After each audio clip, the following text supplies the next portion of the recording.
हे सहजयोगाचे कार्य किती विशेष आहे. मी आपल्याला आधी सांगितलं की गणपती सारखं एक नवीन मॉडेल तयार केलंय मी तुमचं. एक नवीन पद्धत आहे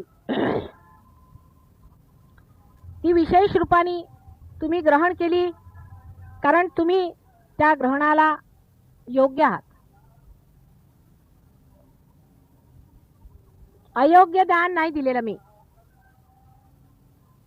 तुमची योग्यता क्षणोक्षणी पदोपदी मी जाणते. फक्त एवढं म्हणता येईल की आईच्या प्रेमामुळे फारच हळुवारपणे सांभाळून प्रेमाने अत्यंत काळजीपूर्वक हे कार्य झालेलं आहे. पण जर आपल्यामध्ये ती योग्यता नसती तर हे झालं नसतं. पैकी आज हजारो मंडळी इकडे तिकडे धावत आहे. वेड लागलाय लोकांना. विचार करत नाही की आजपर्यंत शास्त्रांमध्ये जे सांगितलेलं आहे, अनादी कालापासून जे मोठ्या मोठ्या तत्ववेत्यांनी आणि कृष्णासारख्या महान परमेश्वराचीच ती एक साक्ष आहे, त्यांच्या तोंडूनी ज्या गोष्टी निघाल्या त्या सगळ्यांना एकीकडे फेकून त्या लोकांनी ज्या नवीन नवीन पद्धतीने लोकांना आपल्या जाळ्यात फसवलेला आहे, त्याबद्दल कोणताही विचार हे लोक का करत नाहीत. कोणत्याही शास्त्रात, मग ते मोहम्मद साहेबांनी लिहिलेलं असो किंवा ख्रिस्तानी सांगितलेलं असो किंवा कृष्णाने गीता म्हटलेली असो, सगळ्यामध्ये जे तत्व आहे की तुम्हाला स्वतःच्या आतमध्ये असलेला स्व जाणला पाहिजे आणि त्याची शक्ती तुम्हाला लाभते. पण असे म्हटल्याबरोबर लोक त्यापासून परावृत्त होतात. कारण सत्याच्या गोष्टी केल्या की लोकांना ते पटतच नाही. मुळे असत्य असलं तर ते लगेच पटतं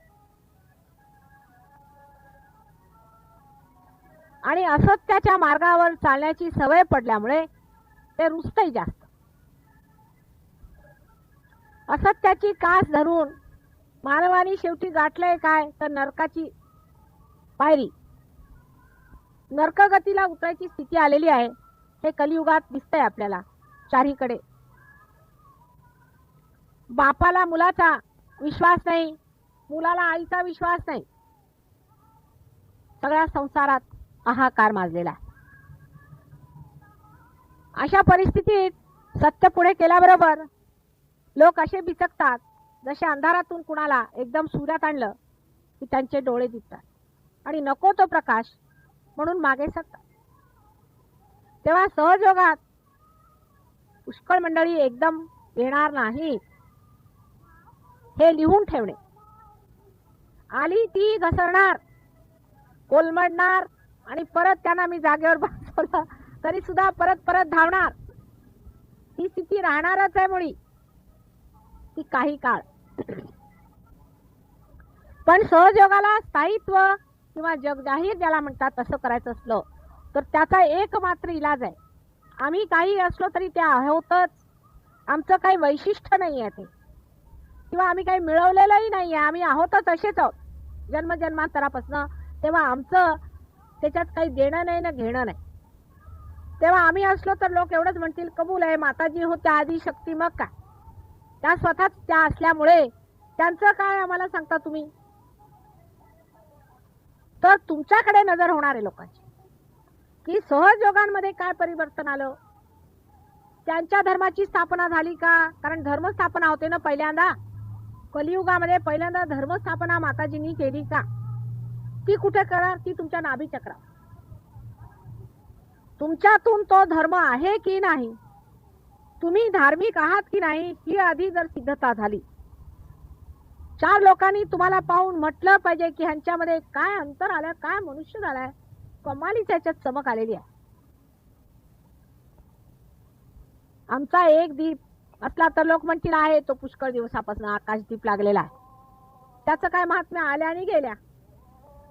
पण जे दीप आम्ही लावले ते कधी लावले नव्हते, म्हणजे दिवे पाजळले मराठी भाषेत म्हणायचं. तर तसं झालं नाही पाहिजे. खरोखरच आम्ही दीप लावून दिवाळी सजवली हे तुमच्या प्रकाशामुळे कळलं पाहिजे लोकांना.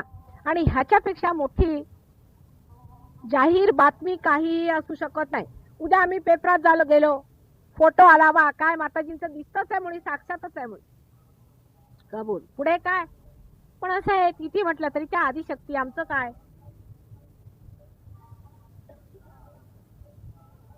तर मग त्या भामट्याकडे कशाला जाता तुम्ही? तर भामट्याकडे एवढ्यासाठी जायचं की तो नुसती आपली कमाल दाखवत असतो, 2 पैसे दिले की खुश तब्येत. पण माताजी म्हणतात की तुम्ही दाखवा कमाल. इथेच माताजींचं चुकतो. त्यांना ज्या काही कमाली करायच्या त्या कराव्यात त्यांनी, पण आमच्याकडनं अपेक्षा करतात. म्हणजे हे काय माताजींचं? पैसे म्हणतील तर देऊ आम्ही, काबाड कष्ट करा म्हणतील तर करू, पण आमच्यामध्ये धर्मस्थापना झाली पाहिजे, आमच्यामध्ये प्रेम दिसलं पाहिजे, संसारात लोकांनी म्हटलं पाहिजे की काय चमकलाय मनुष्य. हे फार कठीण काम आहे बा. मग सहयोग कसा जमणार?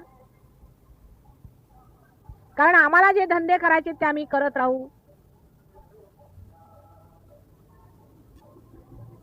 मी आता कालच परवा सांगितलं की मी सिंगापूरला तिकडे गेले होते, तर एक तिकडे गुरु बाबा ते पळ काढत होते. कारण त्यांनी सगळ्यांना सांगितलं तुम्ही स्मगलिंग करा, काही करा, वाटेल तितक्या बायका ठेवा, पुरुष ठेवा, पण पैसे इकडे द्या मागे. शेवटी त्यांचं सगळं स्मगलिंगचं सामान तिकडे पकडण्यात आलं. तेव्हा ते आले माझ्याकडे. म्हटलं आता त्यांना जाऊन विचारा.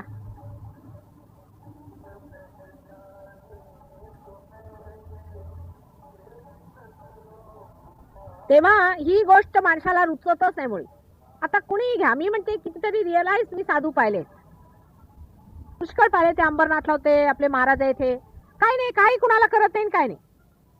आणि काय मी म्हटलं तुम्ही काय म्हणत का नाही महाराज, मरू देत. कारण त्यांचं असं म्हणणं आहे की त्यांची पात्रताच नाही मुळी, ह्यांना कशाला द्यायचं. माझं तसं म्हणणं नाही. तुमची पात्रता हे आधी सांगितलं मी, योग्यता हे मी सांगितलं, आणि ते दिलं आहे हेही खरं आहे. त्याबद्दल कोणालाही, तुमच्यातल्या कोणालाही शंका नाही आहे. पण त्या आतमध्ये भिनलं किती आहे, त्याचा साक्षात्कार किती झाला आतमध्ये, तिकडे लक्ष असायला पाहिजे. आणि आपल्या ज्या चुका आहेत किंवा जी बाजू आपली लंगडी आहे ती बघितली पाहिजे. एक एक सहयोगी म्हणजे दीपस्तंभासारखा आहे खरं पाहिलं तर. अहो इतके गणेश बसवल्यावरती मला कशाला इकडे मारायला पाहिजे, इतकी मेहनत करायला पाहिजे, तुम्ही सांगा मला तंगड्या तोड्याची काय गरज आहे? जर तुमच्यासारखे एक एक मी बसवलेले आहेत, कुंडलीनी तुम्ही उठवू शका, पार लोकांना करू शकता, एक एक मठ घालून बसला तर लाखो रुपयाची तुमच्यावर पायावरती येणार. मला कशाला एवढी मेहनत करायला पाहिजे? फक्त एकच गोष्ट कमी आहे, ते अजून ते तुम्ही समजलाच नाहीत काय मिळालंय ते. अहो ज्यांच्या जागृत्या झाल्या नाही त्यांनी सुद्धा आश्रम बांधले.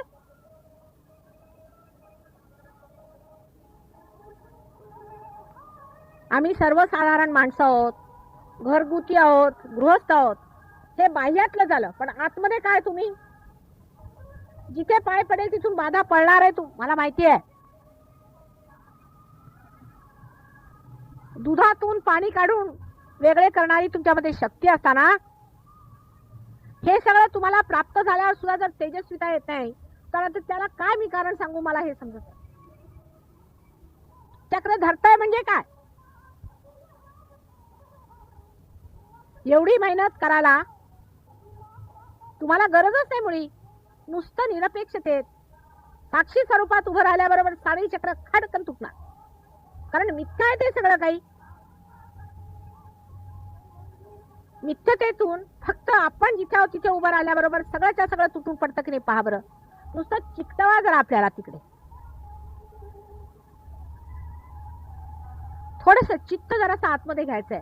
उभे तिथेच आहेत, कपडे तेच आहेत, वागणं तेच आहे, नवरा आहे, बायको आहे, मुलं आहेत, बाळा आहेत, सगळा संसार आहे, कमाई आहे. पण चित्तात मात्र तुम्ही जर आतमध्ये उभे आहात तर संबंध संसाराची शक्ती तुमच्या मागे उभी आहे, ते लक्षात घ्यायला पाहिजे. ही पृथ्वी माता उभी आहे तुमच्या संरक्षणाला, हे सगळे तारेगण उभे आहेत तुमच्या संरक्षणाला. काय पाहिजे ते. पण सहजगावर बोलायचं सुद्धा तरी नव्या नवरी सारखं लाजता.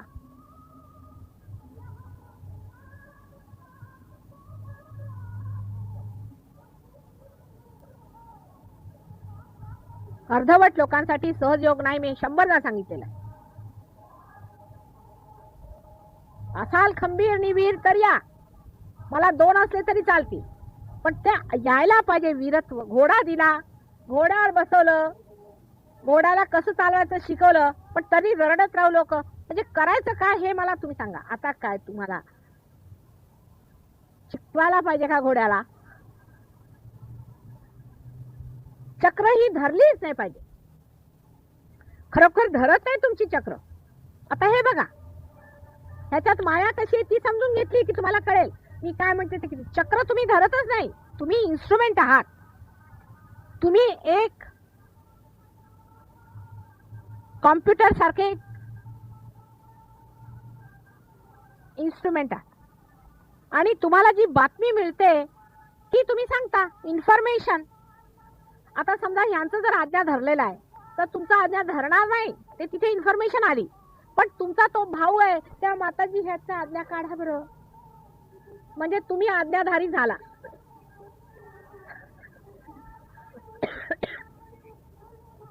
हा माझा भाऊ, हा माझा चुलता, हे माझं अमक, हे माझं तमक, हा माझा मुलगा. काय प्रधान म्हणजे धरत ते. कोणी तुमचा कोण आहे? तुम्ही तुमचे एकाकार तुमच्यामध्ये, तुमच्याच आनंदात, तुमच्याच राज्यात परिभ्रमण करता आणि तिथे जे तुमचे आहे ते तुमचे नेहमी होते आणि राहणार. ते हे बाह्यातलं जरासं सोडायला पाहिजे, म्हणजे चक्रे धरणार नाही. हे फक्त इन्फॉर्मेशन तुम्हाला येते, कुणाला जास्त येणार, कुणाला कमी येणार. ते तुमची चक्रे धरत नाही आहेत, पण त्याच्यावरच लक्ष. माताजी माझं हे धरलं, आता कसं काढू? अरे कसं तुझं धरलेलं आहे वेडे? शेजारच्या माणसाचं धरलंय म्हणून तुझं तसं येत आहे. म्हणजे मिथ्या गोष्टींकडे जी आशंका आहे ती सोडायला पाहिजे. जे मिथ्या आहे त्याची काय आशंका, म्हणजे बागुलबुवा आपण म्हणतो तसं. हा नुसता बागुलबुवा तुम्ही धरत आहात, खरोखर त्याच्यामध्ये काही धरणार शक्यच नाही तुम्हाला.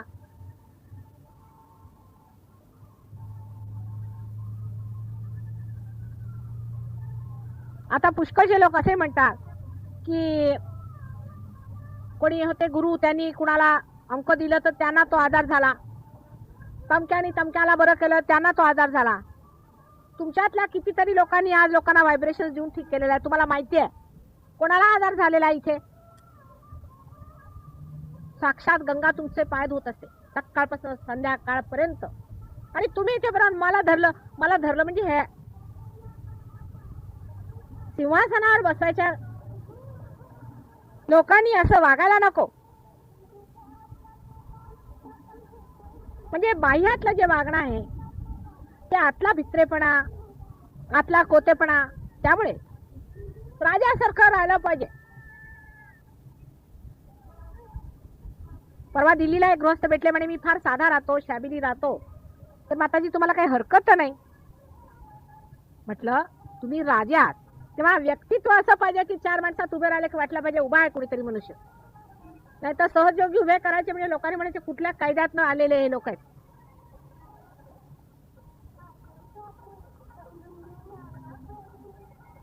आपली फक्त स्थिती लक्षात घ्या की माताजींनी जे आम्हाला दिलेलं आहे ते काहीतरी विशेष आहे, अतिविशेष मी सांगते आपल्याला. त्याची किमया मी सुद्धा शिकले तेव्हा जमलंय ते. कारण तुमचे हे घोटाळे सगळे तुमच्या कुंडलीने अशा अटकलेल्या, त्या कशा सोडवायच्या आणि तुम्हाला ह्या मार्गावर कसं आणून सोडायचं,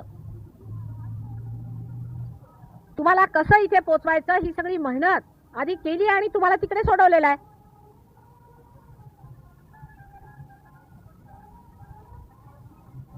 पहिल्यांदा आपला धर्म स्थापन केला पाहिजे.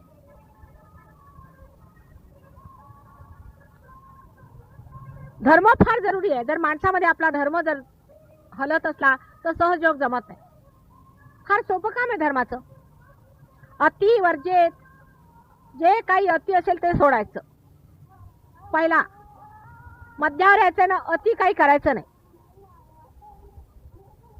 कोणत्याही गोष्टीमध्ये अति शैतान असली पाहिजे, हट्ट नसला पाहिजे. वेड्यासारखं एखाद्याच्या मागे लागावं तसं नसलं पाहिजे. हसत खेळत सहज अगदी. अतिमध्ये अति वर्जे. आता धर्मामध्ये काय, एक साधी गोष्ट, दारू प्यायची नाही. दारू प्यायची नाही, तंबाखू ओढायची नाही. अशा राक्षसी ह्या वनस्पती आहेत.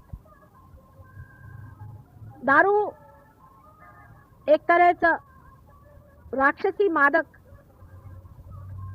पेय आहे, लिक्विड आहे. अशा तरतरा आहेत. राक्षसी सुद्धा वस्तू आहेत जगामध्ये, त्या वापरू नका. खाण्याचं सुद्धा अति करू नये. विशेषतः गृहस्थ लोकांना हा त्रास आहे की खायचं असलं की जरा खाण्याबद्दल जरा जास्तच उत्सुकता असते. काय काय वेत आहे, काहीतरी चमचमीत करूया. मग बसल्या बायका पुरुषांच्या डोक्यावर, त्यांचे जीभ खराब करून करून. तर खाण्याचं सुद्धा अति करायचं सारखं सकाळपासून संध्याकाळपर्यंत. आयांनी मुलांना खराब करायचं, बायकांनी नवऱ्याला खराब करायचं. हे सुद्धा एक वेड आहे नुसतं. आणि मग लिव्हर खराब. अति वर्जित, नाही तर उपासडेपणा.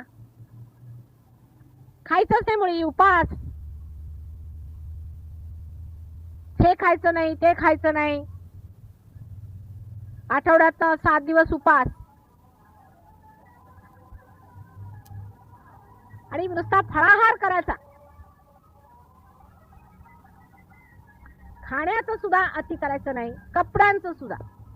एकतर नागवे फिरतील, नाहीतर कपडे रोज 3-3 बदलतील. काही मध्ये चालतं की नाही तुमचं. स्वच्छ व्यवस्थित उत्तम साजेलचे कपडे घालायचे अंगावर.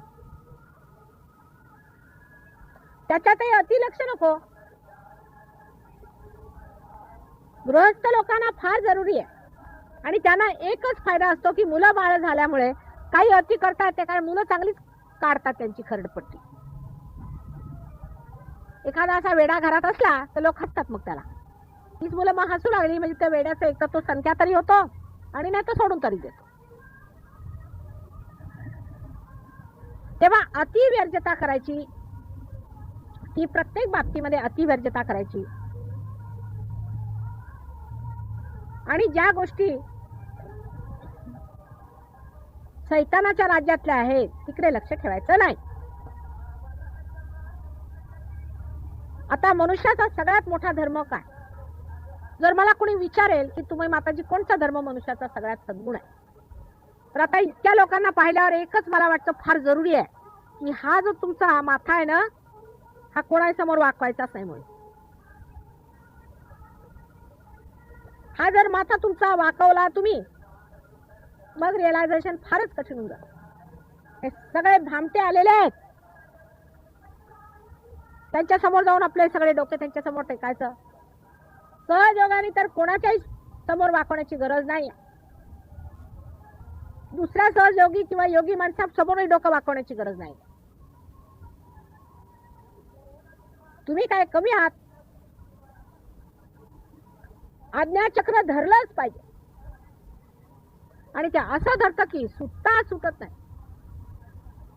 कारण तुमच्यावर कोणी नाही हे सांगते मी तुम्हाला.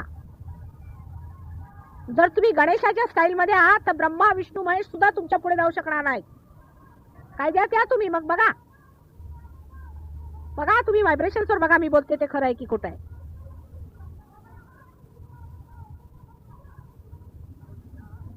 फक्त जसं माझं नाव आहे निर्मळ तसं स्वतःला निर्मळ ठेवा. फक्त फक्त फक्त हा शब्द आहे. ब्रह्मा विष्णू महेश सुद्धा तुम्हाला हात लावू शकणार नाही. तुम्ही कोणासमोर जाऊन माथा टेकवण्याची काही गरज नाही आहे.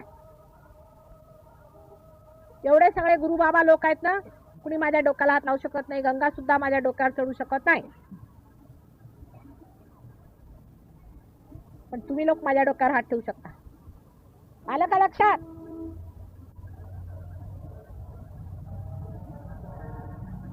तेव्हा ही तुमची स्थिती असताना, एवढ्या मोठ्या पदावर बसले असताना स्वतःविषयी बरोबर कल्पना न ठेवणे हे सहज नाही. म्हणजे ह्याचा काही गर्व करायला नको. आता कोणी म्हणेल की तुम्ही आदिशक्ती तर ह्याचा गर्व का? म्हणजे आम्ही आहोतच तर ह्याच्यात गर्व कसा? म्हणजे काय आमचं काय वैशिष्ट्य नाही त्याच्यामध्ये? आम्ही आहोतच तसेच आहोत. तसंच तुम्ही जर सहजयोगी आहात तर त्याच्यात गर्व कसला? पण जे आहात ते राहा. आता समजा जर कोणी हिरा असला तर त्याच्यात तर चमक येणारच. त्याला काय हिऱ्याला काय त्याचा गर्व चढतो का? गर्व त्याला चढतो ज्याला नव्हता आणि तो उगीच डोक्यावर घालतोय तो.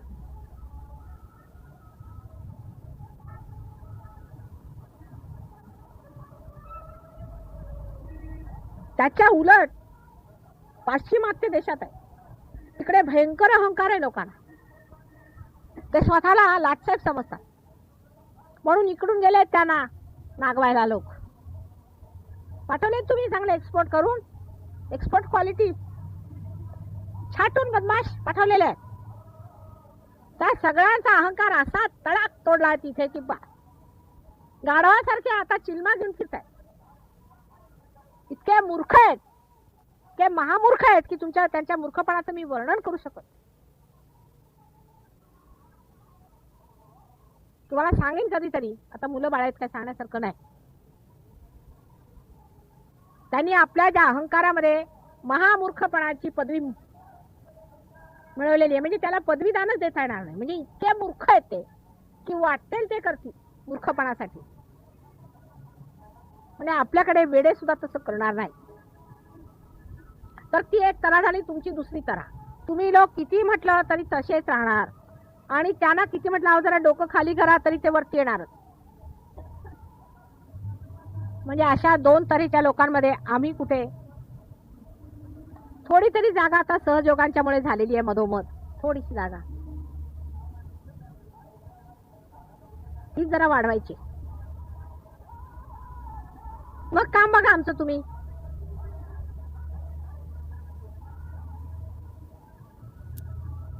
तेव्हा आता सहयोगाने काय करायचं? पहिल्यांदा आपला धर्म स्थापन केला पाहिजे. नंतर काम. त्या बाबतीत जाणलं पाहिजे की पवित्रता असायला पाहिजे. आपल्या पत्नीशिवाय दुसऱ्या कोणत्याही स्त्रीकडे आई स्वरूपच पाहिलं पाहिजे. कठीण नाही आहे.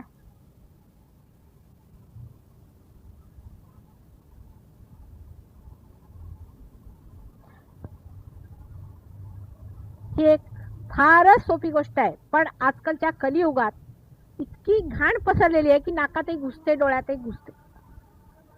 पूर्वी मला आठवतं आमचे आई वडील सांगायचे की सगळ्यांनी खाली डोळे करून चालायचे.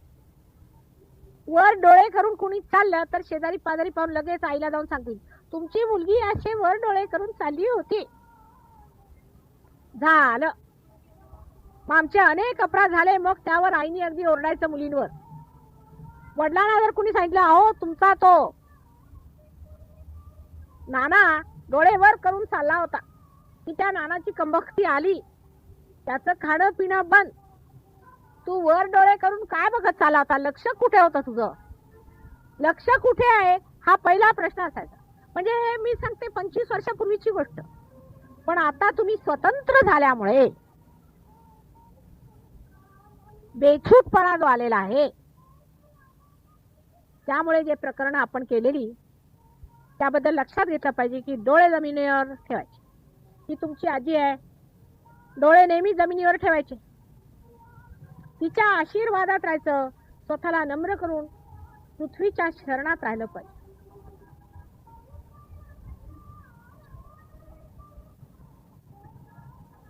तिसरी गोष्ट अर्थ आहे. पैशाच्या बाबतीत पैशाच्या बाबतीमध्ये मनुष्याने कसं वागलं पाहिजे. सारखी पैशाची हाव ठेवून पैसे मिळत नाहीत, किंवा दुसऱ्याकडे 2 वस्तू जास्त आहेत म्हणून आधाशासारखं तिकडे बघत राहूनही पैसे मिळत नाही. आणि त्याच्याजवळ पैसे आहेत, आपल्याला त्याचा गळा कापू त्यानेही पैसे मिळत नाही. आणि ज्यांना पैसे मिळतात त्यांना सुद्धा सुख आणि आनंद मिळत नाही. हे तुम्ही पाहिलेलं आहे. आता बुद्धीने हा विचार तुम्ही कायम करू शकता की पैशाने सुख मिळत नाही, मग कशाने मिळतं. पण पैसा एक अंग आहे. मग पैशाचं कोणतं अंग आहे. तेव्हा लक्ष्मीचं कसं स्वरूप मी पूर्वी सांगितलेलं होतं, तसं स्वरूप असायला पाहिजे समाधानी. समाधानी वृत्तीने जे मिळेल ते स्वीकार्य करण्यामध्ये मनुष्य राजा होऊन जातो. अहो, ज्याला समाधान आहे तोच राजा आहे, ज्याला समाधान नाही तो भिकारीच आहे. साधा हिशोब असतो. ज्याला समाधान नाही तो कितीही मोठा असला आणि स्वतःला मोठा काही मानत असला तरी सुद्धा तो भिकारी आहे. आणि ज्याला समाधान आहे तो जरी दिसाना तुम्हाला गरीब दिसला तरी तो राजा आहे. तेव्हा समाधान मानायला पाहिजे. आणि तुम्हासाठी कठीण नाही, कारण सहयोगामध्ये ते दिलंय आम्ही तुम्हाला समाधान मानण्याची शक्ती.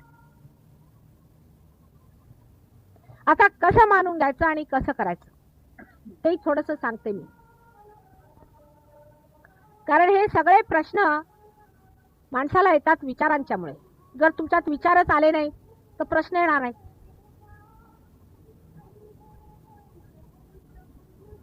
तर कोणत्याही गोष्टीवर विचार जास्त सुरू झाला, अतिवर गेला की विचार उचलायचा आणि फेकायचा माताजींच्या चरणावर. ज्याला आपण अनकॉन्शियस म्हणतो माइंड, अचेतन मन आहे ते तिथे, तो सगळा इकडे विचार फेकायचा की मग आम्ही तो सॉल्व्ह करतो. तुम्हाला प्रश्न आहे ना उद्या इन्कम टॅक्सचा, विचार करू नका,